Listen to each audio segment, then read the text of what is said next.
हाम्रो च्यानललाई सब्स्क्राइब गरी लेटेस्ट अपडेट पाउनको लागि बेल आइकनलाई क्लिक गर्न नभुल्नुहोला। नमस्कार, टेक्नेप युट्युब च्यानलमा यहाँलाई हार्दिक स्वागत छ। सधैँजस्तो टेक न्युज लिएर तपाईसामु उपस्थित भएका छौं।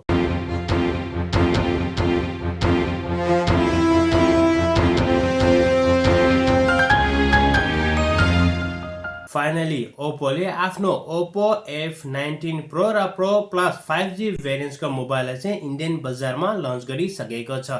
र यस्तो पनि रुमर्सहरु आएको छ कि हामीले चाहिँ उनीहरुको रेगुलरै भन्न चाहन्छु म चाहिँ ओप्पो F Pro 19 चाहिँ नेपाली बजारमा पनि देख्न सक्ने छौं। यो मोबाइल चाहिँ उनीहरुले चाहिँ दुईवटा भेरिएन्ट्समा चाहिँ लन्च गरेको छ। दुईवटै भेरिएन्ट्सका मोबाइलहरुलाई चाहिँ एन्ड अफ मार्च महिना भित्र चाहिँ हामीले नेपाली बजारमा देख्न सक्ने चाहिँ सम्भावना रहेको छ। प्राइसका यदि हामीले कुरा गर्ने हो भने जुन स्टार्टिङ भेरिएन्ट रहेको छ 8GB र्याम 128GB स्टोरेजको प्राइस चाहिँ 43,000 रुपैयाँ हुने सम्भावना रहेको छ।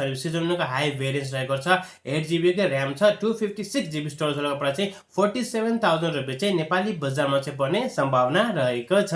पोकोले चाहिँ आफ्नो एउटा चाहिँ ब्यान्ड स्टाइललाई पनि इन्डियन बजारमा चाहिँ लन्च गरिसकेको छ र यसलाई पनि हामीले चाहिँ नेपाली बजारमा चाहिँ यही महिना भित्र देख्न सक्ने चाहिँ सम्भावना रहेको छ। यस्तो रुमर्सहरु पनि आएको छ कि यसको प्राइस चाहिँ नेपाली बजारमा चाहिँ 5,000 रुपैयाँ सम्म चाहिँ हुने सम्भावना छ।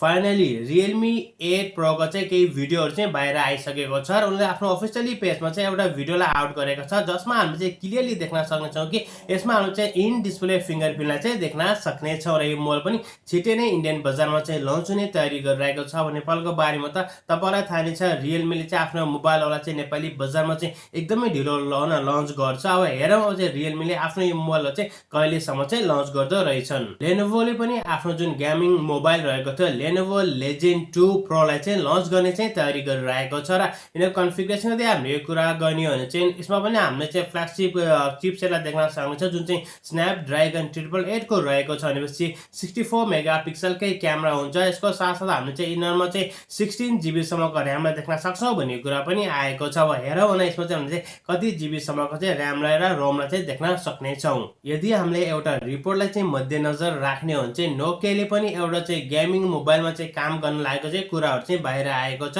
सायद चाहिँ नोकियाले चाहिँ यो वर्ष चाहिँ एउटा मोबाइललाई चाहिँ लन्च गर्छ र स्पेशल चाहिँ गेममा चाहिँ फोकस गरेको मोबाइल हुन्छ र यसको चाहिँ G10 को नाम हुन्छ भन्ने कुरा पनि आएको छ। नोकिया G10 अब नोकिया G के राख्छ त्यही अनुसार चाहिँ उनीहरुले नाम राख्छ र एउटा चाहिँ नयाँ मोबाइललाई चाहिँ उनीहरुले इन्ट्रोडक्सन गर्छ भन्ने कुरा पनि आएको छ। यदि तपाईहरुसँग चाहिँ POCO X3 छ भनेपछि अहिले चाहिँ पोकोले चाहिँ एन्ड्रोइड 11 को अपडेटलाई चाहिँ अलरेडी नै पुश गरिसकेको छ।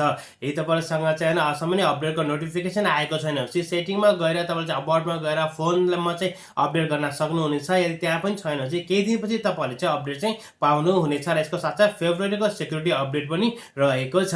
यदि हामीले लिक्स र रुमरहरुको कुराहरुलाई मध्यनजर राख्ने भने चाहिँ ओप्पोले चाहिँ अर्को एउटा पनि मोबाइललाई चाहिँ लन्च गर्ने तयारी गरिरहेको छ जुन चाहिँ Oppo A52 रहेको छ जसमा हामीले चाहिँ 18 वाटको चाहिँ सुपर फास्ट चार्जिङलाई देख्न सक्ने छ। भनेपछि स्न्यापड्र्यागन 480 को प्रोसेसर हुन्छ 48 मेगापिक्सलको यिनीहरुको चाहिँ मेन क्यामेरा हुन्छ र 5000 mAh को ब्याट्रीलाई देख्न सक्छौं। यो मोबाइल पनि छिटै नै लन्च हुन्छ भन्ने कुरा पनि बाहिर आएको छ। र साथीहरु आजलाई यति नै। मलाई आशा तपाईहरुलाई आजको भिडियो मन पर्यो होला। भिडियो सम्बन्धी कुनै पनि सल्लाह या सुझाव छ भने कृपया हाम्रो कमेन्ट सेक्सनमा कमेन्ट गरिदिनुहोस्। यदि तपाईलाई भिडियो मन परेको खण्डमा लाइक गर्नु होला। तपाईले भिडियो साथीभाइसँग चाहिँ शेयर गर्न सक्नुहुनेछ। अर्को भिडियोमा हाम्रो भेट हुनेछ। तबसम्मको लागि bye bye, take care, have a great and fun time.